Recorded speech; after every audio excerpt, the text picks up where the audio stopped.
gaskiya wannan kalubale ne ga mahukunta gidan kallon.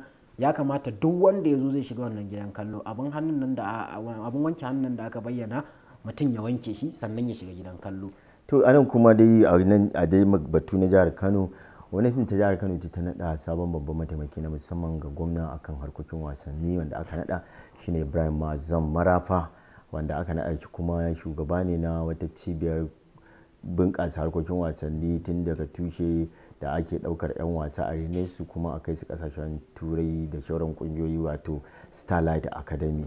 Shi wannan Ibrahim Ma'azzam Marafa ya daɗe yana tallafa harkokin wasanni. Ya kaga wannan naɗi da aka yi? To gaskiya Ibrahim Ma'azzam Marafa gaskiya in dai harkar wasanni mutum yake kuma yana bibiya, dole zai na jin sunansa, ko da bai ji cikakken sunansa zai na ji ana Marafa. To gaskiya mutum ne wanda jajirtacce wajen taimakawa matasa da kuma ɗaukaka harkar wasanni a nan jihar Kano. Gaskiya abin da ake so ne, yawanci za ga idan aka ɗauki mutum aka bashi mukamin da ba a kansa ya jajirce ba, za ga ana samun koma baya da yawa. To gaskiya wannan mutum ne jajirtacce wanda yake ba ƙwallon kafa gudunmawa sosai da matasa.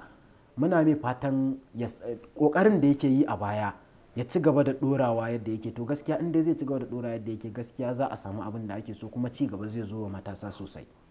To daga shi wannan batu na shi na ɗan Ibrahim Ma'azzam Marafa, wanda yanzu kuma ya rage gare su a mai da hankali wajen bunƙasa harkokin wasanni, domin duk mukaman ana da su. Akwai mai ba gwamna shawara Alhaji Kabiru Baita da aka nada a baya-bayan nan. Saboda haka ya kamata a ce su ma sun dage zantse sun taimakawa ci gaban harkokin wasannin. Kafin mu je ga nahiyar Turai, bari mu je batun wasannin guje-guje da tsalle-tsalle na ƙasa na National Sport Festival